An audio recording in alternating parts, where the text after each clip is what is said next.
Dan langsung kita materi kemarin itu kita belajar tentang jurnal umum, tentang bukti transaksinya, seperti ada nota kredit, kwitansi,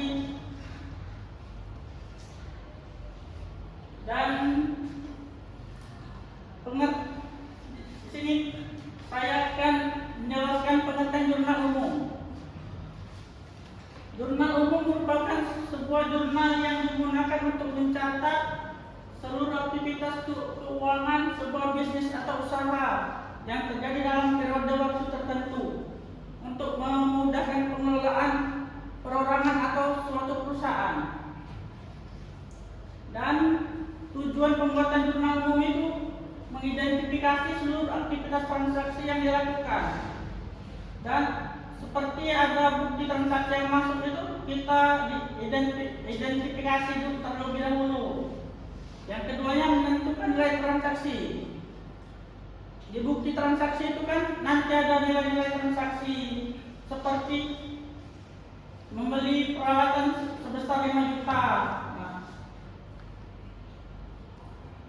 Dan yang ketiga itu mengidentifikasi dampak atau nilai transaksi tersebut.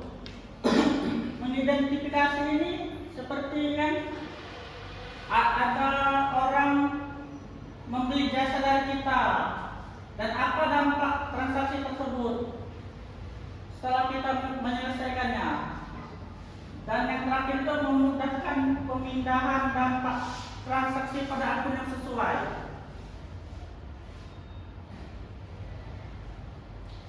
Dan di sini tuh ada rumus akuntansi. Yang pertama tuh aset. Aset itu kenaikannya di debit dan penurunannya di kredit.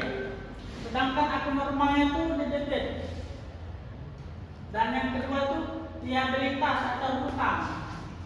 Kenaikan liabilitas itu di kredit dan penurunannya di debit.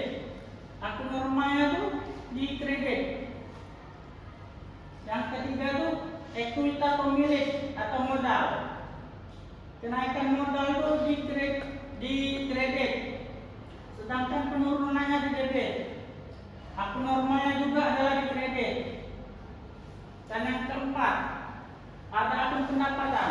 Pendapatan itu kenaikannya di kredit seperti di liabilitas dan ekuitas, sedangkan penurunannya juga sama di debit. Akun normalnya di kredit juga. Dan ada akun yang terakhir yaitu beban. Beban ini kenaikannya di debit sama seperti aset yang pertama tadi, dan penurunan juga di kredit sama juga. Akun normalnya di debit. Kalau anak-anak susah ingat akun yang ini tadi, bisa pakai rumus seperti ini.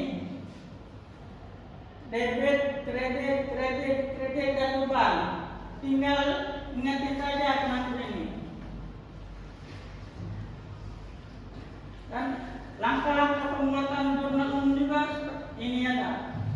Yang pertama itu tanggal transaksi dimasukkan ke dalam kolom tanggal. Yang di kolom tanggal itu yang di tanggal kolom pertama yang di sebelah kiri ujung.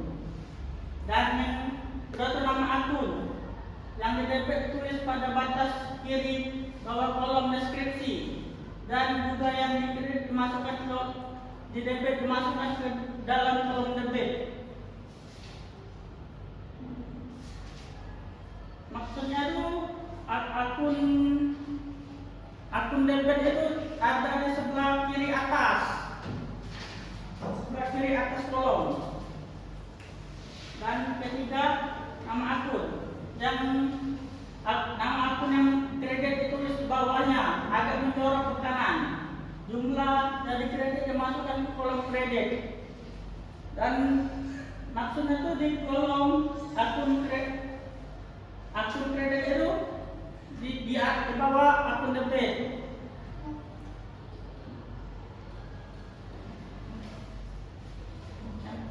Setelahnya penjelasan ringkas bisa dimasukkan di bawah akun yang di kredit. Di bawahnya juga bisa kita masukkan penjelasan. Misalnya ini dibeli beranggapan sebesar berapa. Dan yang terakhir, kolom referensi diisi dengan nomor akun seperti yang tertera pada bagian akun, akun, entitas. Biasanya setelah dilakukan posting sebagai tanda bahwa akun yang telah sudah dipindahkan ke dalam buku besar. Di sini ada contoh soal. Yang pertama tuh tanggal 1 Maret 2023. Tuan Andi menyetor modal amal ke perusahaan sebesar 10 juta. Dan yang pertama tuh kita masukkan pertama tuh tanggal di akun di kolom tanggal. Itu tanggal 1 Maret 2023. Setelah kolom tanggal itu di sebelahnya ada keterangan. Di sini keterangannya Tuan Andi menyetor modal awal ke perusahaan sebesar 10 juta. Yaitu akun debitnya kas. Kas di debit sebesar 10 juta dan modal Tuan Andi di kredit sebesar 10 juta. Kenapa kas di 10 juta di debit? Ya karena modal Tuan Andi memasukkan kas modal sebesar 10 juta di perusahaannya. Otomatis kasnya bertambah dan modalnya bertambah. Kalau asetnya bertambah kan di modal dan berkurangnya di kredit, sedangkan modal bertambahnya di kredit dan kurangnya di debit. Ya, nomor 2. Tanggal 5 Maret perusahaan membeli perlengkapan kantor secara tunai seharga 1.500.000. Ini akunnya tuh kan Tuan Andi itu beli perlengkapan kantor secara tunai, berarti perlengkapan kantornya di debit sebesar 1.500.000 dan kasnya di kredit sebesar 1.500.000 juga. Karena kas kan berkurangnya di kredit dan kenaikannya di debit. Nomor 2. Tanggal 10 Maret 2023 perusahaan menerima pendapatan jasa secara tunai sebesar 22.500.000. Nah, di nomor 3 nih perusahaan ini mendapatkan orang yang membeli jasanya. Maka akunnya tuh kas pada pendapatan jasa. Karena pendapatan jasa tuh kenaikannya di kredit tadi dan berkurangnya di debit, maka pendapatannya ada di bawah dan sedangkan kasnya di debit ada di atas. Dan nomor yang keempat, tanggal 15 Maret 2023 perusahaan membayar sewa kantor sebesar 1.500.000.